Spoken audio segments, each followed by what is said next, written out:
Okay, this is my video on momoshiki versus zabuza. My argument for this video is really so to debunk the consensus argumentations that zabuza or that any Naruto character cannot even touch Boruto characters. This argument is really fallacious. I want to go into this more in depth, like I usually do with my more grander discussions, but I'm just going to do what pertains to the specific topic matter, which will in turn obviously debunk the consensus notions. But the matter here would be zabuza versus momoshiki. So there's numerous facets which you can address this from. You could obviously use the yoshiki example, which is something more contentious. A lot of people more or less disagree with that.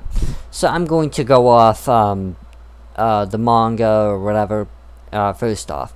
So in the manga, right, we see like people like Dolly, right, are struggling with people such as Kinkaku, right, and Kinkaku and Genkaku are not that impressive, right. So Kinkaku and Genkaku are roughly below, they're a good tier above Dolly, but they were pressuring him somewhat. So Dolly roughly would be able to be pressed by Kinkaku, right? So for him to be like pushing Momo, right? For him to be chasing Momo off backwards, like to be pressuring him as much as he would be, it's just utterly ridiculous if you think that Momo's a god tier, which he's not objectively. And these examples throughout the story are to elevate that fact. People don't understand writing, right? So the actual issue with why people argue this is because they like Boruto. They don't want him to be weak or whatever. But the reality of the situation is, in the Shin arc, they stated that Naruto was rusty, he was pathetic, he was a lot weaker than he was in his prime. You can attest to that how you like, but that's the facts. And so the writer, Kodachi's like, we need to elaborate this narrative. So to do that, when you elaborate a narrative, you would show examples of that narrative. And the examples that are elaborated for the narrative are various details with momoshiki. So, for example, we see Momoshiki is absorbing Naruto. He's literally tied to the tree. He can't do anything. And he's like, oh my god, this QB chakra, it's monstrous. It's insane. And that you could say, well, I guess Kurama's just really powerful then, right? You could just argue Kurama got upscaled or whatever people do because he got 50% back. Which then that goes to ignore that Madara did kinda neg the 100% Kurama, no difficulty, and didn't even at all see him as any threat. So did Hashirama, and Hashirama was stomping a Susanoo enhanced version of Kurama, or the Nine Tails, or the QB. Which, then again, is ridiculous. It makes the scene all the more ridiculous when people think he's above Madara. And I'm not this Madara stan who says, well, Momo's below Madara because Madara's the greatest or whatever. But when you just look at the facts, let's not even like factor in Madara here, because the video isn't necessarily about Madara. But let's ignore Madara. If an enemy, logically, is considering a prior foe to be monstrous, while a previous foe is like, these Biju are just beasts, they're nothing to me, and then he like solos them no difficulty with a limbo clone. Like, are you really logically able to say, reasonably so at least, that Momo is above the character who beat the character he's saying is monstrous? I just don't see that as a valid argumentation. This is kind of ridiculous too when we consider that the Susanoo Kurama, whatever, the Susanoo fused Kurama was destroying Momo. Like, he literally one-shot the giant golem. And this same, like, Susanoo Kurama form, right, that was used in that fight mentioned. The Sasuke and Naruto vs. Momo fight. The one used in that fight is the same sort of form that was used by Madara versus Hashirama. And Hashirama stomped. So my thing here is you can't say that it's not comparable when it most certainly is. And this utter ridiculousy too is all the more amplified when you consider that genin such as Boruto are, pressuring and damaging Momo. Even ignoring the vanishing Rasengan scene, there's still numerous instances of Boruto pressuring Momo in hand-to-hand combat. And hours before this point, during the tuning exam in which Boruto took part in, he was struggling against various various genin such as Shinkadai, Shinki, and Yuri. This is utterly ridiculous when you consider that factoid. Are you meaning to tell me that Yuri and Shinki could no-diff Kaguya? This is utterly ridiculous. And another thing is people ignore the nuance of the situation as well. The situation with Momo was never stated as a Kaguya level threat. The instances used to justify these specific stances are literally out of context panels or out of context statements. So in the Sasuke says X character, Momo, is stronger than Kaguya, that example literally says it's a hypothesis, a theory. Nothing verbatim says it's an objective truth of the matter. And the fact that the writer, Kodachi, went out of his way to say it was just a theory, goes to show that it's not truly a fact. If it was truly a fact, and if it was truly meant to be represented as such, then it wouldn't be represented by a scan saying it's just a theory. It would be stated verbatim. Like how Hashirama says Yubito is verbatim above him. And again, even when we look at the past anime scenes in Shippuden, Kaguya legit says her power is absolute, even when referencing kinshiki, momoshiki, and yoshiki. Even when referencing all three of these characters at once, she is still considered as absolute. She is still considered as the utmost powerful.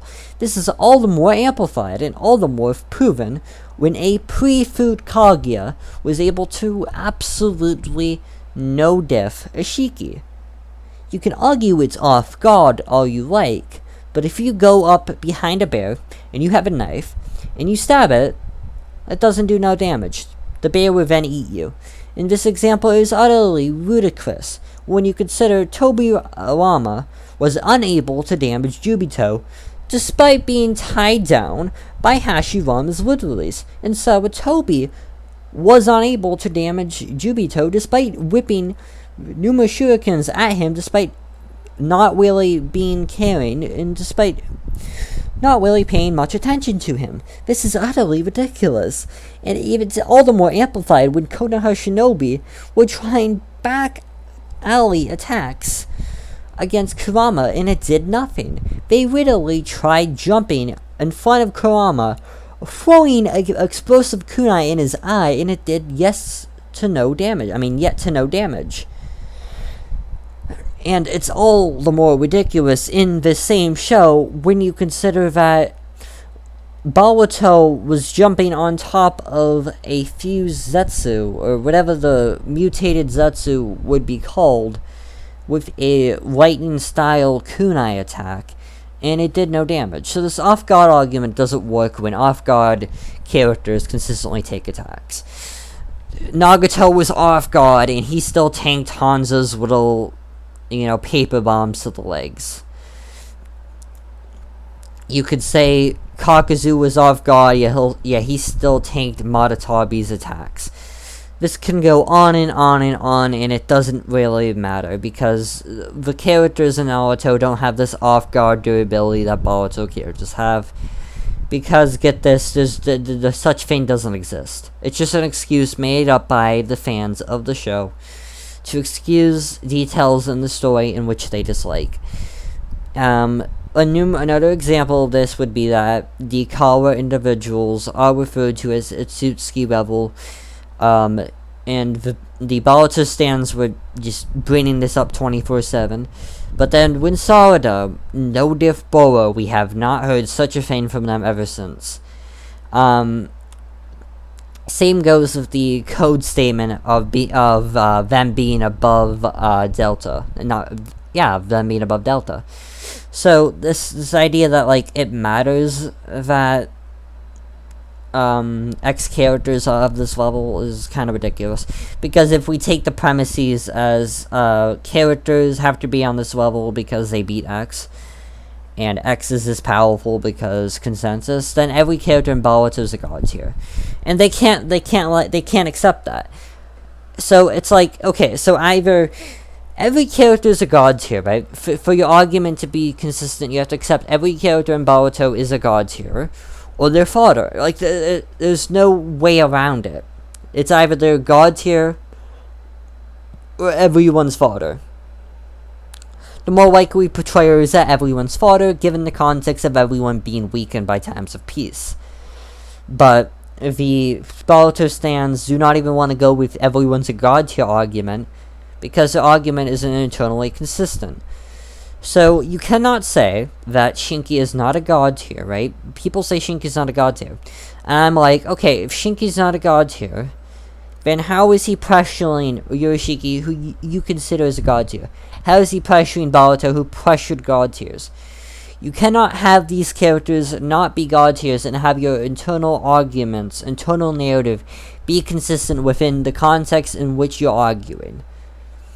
But with these people, with these versus debaters about the subject, it is not about the consistency of the argument, it is not about the logicality of the argument, it is about fitting in with the community. In turn, I think Zabuza solos momoshiki. I think he solos kinshiki as well. So, the reason as to why I think he solos kinshiki is quite simple. So, Chojuro himself thinks that Zabuza would destroy him. He has no doubt in his mind that Zabuza would destroy him. He says this during the 5 Kage Summit. So, the reason for me thinking that this line is of pertinence, of relevance, is that he solos Kinshiki. Like, Chojo literally no diffs Kinshiki. Right? And I'm going to get some person, some disingenuous commenter, who will go, but upscaling. And this argument is but irrelevant. It is totally and utterly irrelevant. When you consider that in the anime, Anoki, as a very weakened and old man who cannot even walk at this point, Anoki so old that he died from one Jinton attack, one particle style attack. He died from one attack like that, when he could do multiple, around maybe 10, 15 attacks of those nature before. Now he can't somehow. So this idea that like Boruto characters are much stronger than the ones from before is ridiculous. Like Ku literally no diffs Kurasichi, and then a dead man Anoki who can't even walk, like no diffs him with one Jinton which kills him. So a near death Anoki who's making fake humans, fabrications, because he's not going to be on the planet much longer. He's literally making these like fake humans to protect the shinobi because he's going to die soon. Yet he's able to solo the thing that he created while on his deathbed. But Kurasichi, in her likely prime, according to these people, cannot do so. I do not see how you can logically argue that they have gotten much stronger with these details in mind. Chojuro was getting damage and was having trouble against the Hidden Mist shinobi, the new swordsman of the mist. He was having trouble with them. But people will respond to me, and I'll give them credit. Chojuro did indeed solo them with a broken knife. But he took damage from them and was getting pressured by them. That factoid does not change. him beating them matters not when he was pressured and damaged by them. Anyways, my point being is, these kids, are not even close to the level of someone like Kaguya. And the inconsistencies just rile up as the years go on. So, another thing with the Boruto characters being weaker argument that I would like to bring up here is that Shizuma was giving trouble to Chojuro, right? So was her goons. So this idea that, like, their god tier is kind of ridiculous when a wannabe Kasame was able to keep up with these apparent god tiers. I think the wannabe upscale argument that that Boruto stands need to be true just doesn't exist. Or the facts that be currently suggest that Kuroshichi, Naruto, and Chojuro have gotten weaker. We do not have information on Darui, nor do we have information on Gaara as of yet. But we do have information based off, like, what we can see as of right now compared to other characters. So we could say that they got weakened by comparison to other characters. Beyond reasonable doubt, that is.